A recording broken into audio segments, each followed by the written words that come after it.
முரளியின் கேள்வி பதில் 30/5/2025. கேள்வி: குழந்தைகளாகிய நீங்கள் தந்தையை விட உயர்ந்தவர்கள், தாழ்ந்தவர்கள் அல்ல. எப்படி?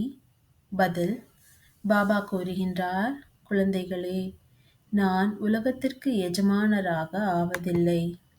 உங்களை உலகிற்கு எஜமானர்களாக மாற்றுகின்றேன் என்றால் பிரம்மாண்டத்திற்கும் எஜமானர்களாக ஆக்குகின்றேன்.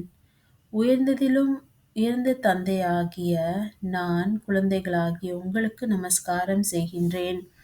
ஆகையினால் நீங்கள் என்னை விடவும் உயர்ந்தவர்களாகின்றீர்கள். நான் எஜமானர்களாகிய உங்களுக்கு சலாம் போடுகின்றேன்.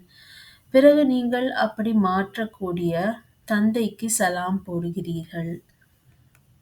ஓம் சாந்தி.